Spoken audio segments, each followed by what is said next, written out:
नमस्कार, मैं रजनीश हूँ और अभी नेपाल की राजधानी काठमांडू में हैं और बीबीसी हिंदी के साथ नेपाल के खाने पानी मंत्री अब्दुल खान साहब हैं। अब्दुल खान साहब, आप तो बड़े नवयुवा लग रहे हैं। कितनी उम्र हो रही है आपकी? जी मेरी 36 वर्ष उम्र हो गई है। तो ये खाने पानी मंत्रालय जो है, कौन सा मंत्रालय है? अब ये जल मंत्रालय जल मंत्रालय है। मैंने सुना कि आप इस मंत्रालय को लेकर बहुत खुश नहीं हैं और आपने शायद इसको स्वीकार नहीं किया है। जिस दिन प्रधानमंत्री जी का शपथ था उसी दिन मैंने शपथ लिया और शपथ से पहले जो शीर्ष नेतृत्व में बातचीत हुई, छलफल हुआ, वहाँ पे प्रमुख दल के नेताओं ने, जो सत्ता गठबंधन के नेता सब हैं, उनमें समझदारी बनी, एक सहमति बनी, जिसके तहत मुझे उद्योग वाणिज्य आपूर्ति मंत्री मिलना था। लेकिन बाद में बिना विभागीय मंत्री बना दिया गया और मैं भी, मेरे साथ 4 मिनिस्टर और भी बिना विभागीय रहे।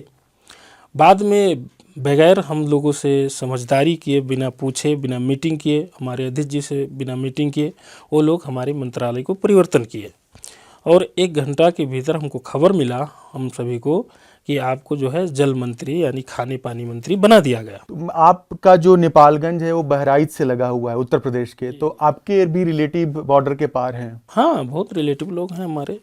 वहाँ पे आवत जावत भी हम लोग का रहता है, सर सामान लेना देना, यानी कोई भी चीज़ हो।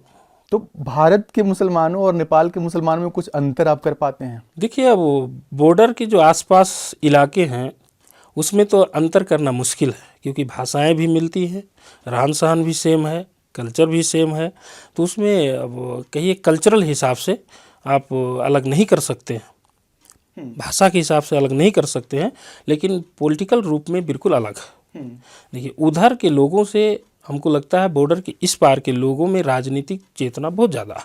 उस तरफ में नहीं, इस तरफ, आपकी तरफ में। जी, नेपाल के साइड में बहुत ज़्यादा है राजनीतिक चेतना। लोग राजनीति प्रति इतना उत्सुक हैं कि उनको मालूम होता है कि हमारे केंद्र में, प्रदेश में क्या हो रहा है, कैसी योजनाएं हैं, है ना, कैसी क्या हो रही है, कौन मंत्री है, कौन प्रधानमंत्री है, सारे सिस्टम वो लोग अपडेट रहते हैं, इधर के लोग। लेकिन उधर के लोग हमने नहीं देखा कि इतना राजनीति से अपडेट हो। दिल्ली में क्या हो रहा है वह लोग को ज़्यादा, गांव के लोगों को मायने नहीं रखता। अच्छा, कई बार ऐसा होता है अब्दुल साहब कि भारत में कुछ अल्पसंख्यकों को लेकर कुछ विवाद होता है, तो क्या नेपाल के अल्पसंख्यक भी उससे प्रभावित होते हैं? बहुत ज़्यादा प्रभावित होते हैं। खास करके ये जो धार्मिक मुद्दाएं सब हैं, ये नेपाल से ज़्यादा भारत में ये मुद्दा सब ज़्यादातर इफेक्ट डालते हैं और उसका डायरेक्ट इफेक्ट इधर पड़ता है। और ख़ास करके नेपाल से ज़्यादा मधेश इलाका में, जो जितना मधेश इलाका है उसमें बहुत ज़्यादा एकदम डायरेक्टली असर पड़ता है। कुछ मिसाल के तौर पे? अब मिसाल के तौर पे आप राम मंदिर का ही केस ले लीजिए, है ना। राम मंदिर का वहाँ पे कुछ होता है तो उसका डायरेक्ट असर इधर भी पड़ता है। लोग आपने उसको महसूस किया है? एकदम महसूस कर रहे हैं कि क्योंकि वो सब हो रहा है। जैसे इधर भी लोग संगठित होते हैं उस मुद्दा में, ठीक है, कि नहीं, यहाँ पे तो मुस्लिमवाद हावी हो रहा है, मतलब हिंदू सबको एकजुट होना चाहिए। राम मंदिर वहाँ पे बन रहा है तो यहाँ से ईंट जाना चाहिए, यहाँ से पत्थर जाना चाहिए, यहाँ से हम लोग को वहाँ पे जाना चाहिए, क्योंकि अनेकों ऐसा होता है इधर भी, ठीक है, धार्मिक इशू सब में। तो इसका असर आप लोग के जीवन पर भी सीधा बिल्कुल सीधा पड़ता है, सीधा पड़ रहा है। मैं, वो नेपाल के कुछ दोस्त थे तो मेरे ऊपर तंज कर रहे थे कि आपके यहाँ 20% मुसलमान हैं और कोई मंत्री नहीं है, और नेपाल में 4 से 5% मुसलमान हैं और एक मुस्लिम को मंत्री बनाया गया है, यहाँ की डेमोक्रेसी ज़्यादा इंक्लूसिव है। इस तंज को आप कैसे देखते हैं? अब वहाँ पे इतना मुसलमान है फिर भी नहीं होने का कारण उन लोगों को चेतना नहीं है, या उनको जाने नहीं दिया जा रहा है, या वो खुद नहीं पहुँच पा रहे हैं। दोनों चीज़ हो सकता है, देखिए, है ना। तो उसके कारण से यहाँ पे क्या है, छोटा कंट्री होने के कारण से या क्या कारण से माओवादी का जनयुद्ध इतना लंबा चला, इसके कारण से मधेश आंदोलन हुआ, इसके कारण से, कौन सी कारण से, लेकिन राजनीति में चेतना लोगों में है, हो गई। तो यहाँ पे विभिन्न वर्ग के लोग उसमें जाने के लिए उत्सुक रहते हैं हमेशा। आप अपने बारे में अब्दुल साहब बताएं, आपने पढ़ाई कहाँ से की, क्या पढ़ाई की आपने? जी, मैं तो अब मैट्रिक्स अपने ही बर्दिया जिला से ही किया। उसके बाद मैं कैलाली में पढ़ा, ISC, यहाँ काठमांडू में? नहीं, कैलाली जिला पड़ता है, कैलाली जिला बर्दिया से पश्चिम पड़ता है, वहाँ पे मैंने ISC किया। उसके बाद में यहाँ काठमांडू में पढ़ने के लिए आया। यहाँ ग्रेजुएशन किया आपने? हाँ जी, यहाँ पे BPH किया, बैचलर ऑफ पब्लिक हेल्थ। उसके बाद पूर्ण रूप से संगठन में लग गए, ठीक है। अभी मैं मास्टर कर ही रहा हूँ। भारत के बारे में आपका क्या ओपिनियन है, भारत को लेकर आप क्या सोचते हैं? भारत बगैर तो हम सबको जीना ही मुश्किल है, चलना ही मुश्किल है। तो इसलिए भारत को भी चाहिए कि जब नेपाल हमारे प्रति इतना लॉयल्टी अपना रहा है, इतना हमारे प्रति वो इतना पॉजिटिव है, तो उनको भी चाहिए कि हमारे प्रति पॉजिटिव हो। उनका दूसरे देश से अपना अलग मसला होगा, लेकिन नेपाल के प्रति देखने का उनका रवैया अच्छा होना चाहिए, ये हम चाहते हैं। दो चीज़ दोनों तरफ से बताइए जो भारत की तरफ से ठीक होनी चाहिए, और दो चीज़ इस तरफ से बताइए जो नेपाल की तरफ से ठीक होनी चाहिए। भारत को भी चाहिए कि वास्तव में नेपाल की भूमि हम मीच रहे हैं कि नहीं मीच रहे, उसकी भूमि को हम कब्जा कर रहे हैं कि नहीं कर रहे हैं। आपको लग रहा है कि हमको लग रहा है, क्योंकि उससे यहाँ पे बहुत ज़्यादा बिगाड़ हो रहा है। दूसरा क्या होना चाहिए कि भारत को भी सोचना चाहिए कि आज हम लोग को इंडिया जाना पड़ता है तो भारू करना पड़ता है, नेपाली पैसा को भारू में कन्वर्ट करना पड़ता है। देखिए उसमें क्या होता है, हम लोग को 3 रुपया 5 रुपया कभी कभी 10 रुपया सैकड़ा देना पड़ता है। और इंडियन करेंसी वहाँ पे एक्सेप्ट करते हैं लोग नेपाल में, या उनको भी बदलना पड़ता है? नेपाल में देखिए अभी यहाँ पे ऐसा माहौल है कि आप यहाँ पे बाहर इंडियन पैसा ला करके यहाँ पे किसी को अगर देंगे तो वो नेगेटिव ढंग से सोचता है। अच्छा, उसका सोच ही गलत है। ये तो अब चेहरा तो हम आप जैसा एक है, हमको भी ये तो इंडियन हो, आपको सब बोलता है कि इंडियन हो? बोलता है, बहुत लोग बोलता है। इसके लिए कम विवाद हुआ यहाँ पे, बार बार आपको भी सामना करना बार बार पड़ा मधेसी एकदम हुआ है। उसको हर जगह पब्लिक प्लेस में लेकर के बस गाड़ी आपको ये कैसा एग्जाम्पल बताया जहाँ आपको सामना कर लोगों ने कहा कि तुम भारतीय हो? तब का बात छोड़ दिया, मैं संसद भी हो गया था यहाँ पे। हाँ। देखिए संसद हो गया और यहाँ पे हम घूमने गए, कौन सी जगह ये क्या कहते हैं इसको, सुंधारा के उधर 3-4 साथी थे हम। एक आदमी गया पूछने के लिए कि हम यो भीतर जाना मिल्छ, इसके अंदर जा सकते हैं हम? तो वो बोला इंडियनहरूलाई जाना मना ही छ, बंद छ, अहिले जाना पाउँदैन।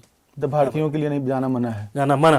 अभी की बात कर रहा हूँ, सांसद बनने के बाद 1 महीना पहले की बात कर रहा हूँ। उधर से तो आपने 2-3 चीजें बता दी कि ठीक करने की जरूरत है, इधर से इस सरकार को क्या ठीक करने की जरूरत है जिससे भारत से संबंध अच्छा हो? नेपाल को क्या चाहिए कि सबसे पहले तो चेहरा के जो आधार पे विभेद किया जा रहा है ना, इसको समाप्त करना चाहिए। ये नेपाली है भारतीय है ऐसे कह देते हैं चेहरा के आधार पे। एकदम कह देते हैं, ठीक। इसको नेपाल को करेक्शन करना जरूरी है। क्यों?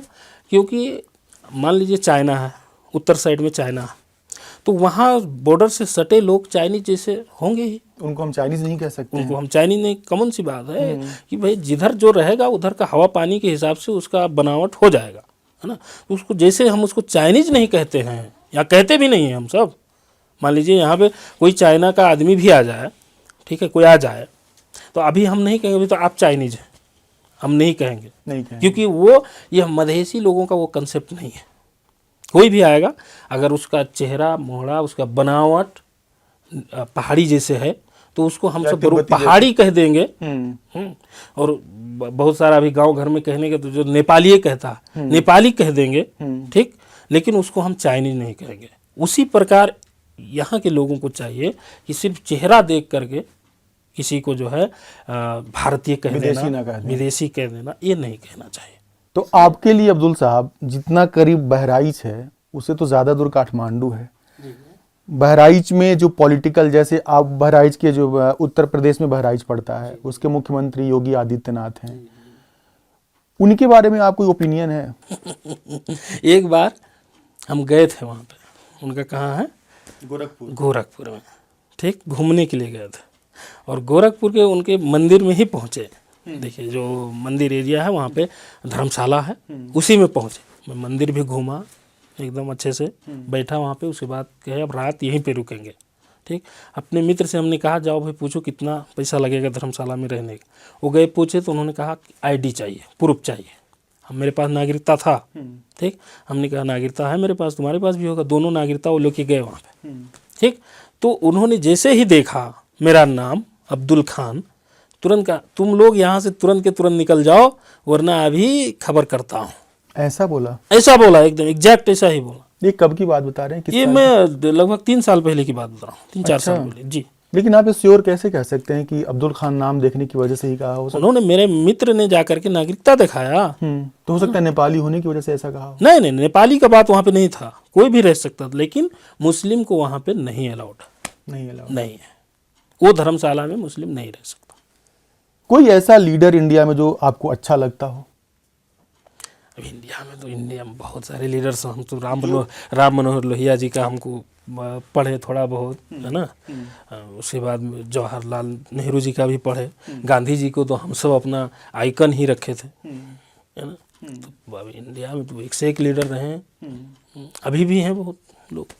और जो अभी प्राइम मिनिस्टर हैं नरेंद्र मोदी साहब, मेरे सोच से तो अच्छा ही काम कर रहे हैं, इंडिया के लिए अच्छा कर रहे हैं। एकदम अच्छा कर रहे हैं। कोई ऐसा काम जो आपको अच्छा लगता हो?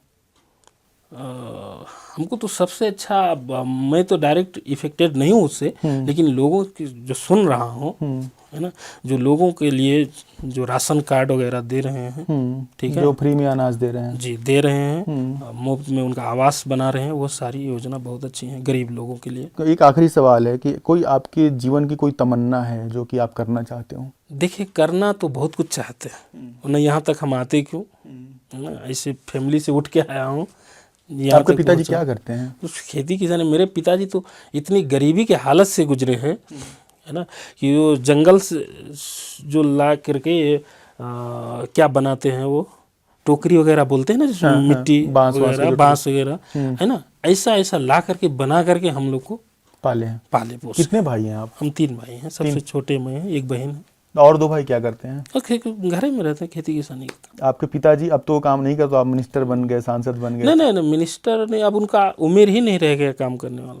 तो आप जब मंत्री बने तो आपके पिताजी क्या बोले, क्या बात हुई? बड़े तो खुश हुए होंगे, क्या रिएक्शन था उनका? देखिए, मतलब कहाँ वो टोकरी बनाते थे, उनका बेटा मिनिस्टर बना, जब मैं एज ए मिनिस्टर बना तो उनको पूरा गर्व फील हुआ गया, और हमको छाती से लगा लिए।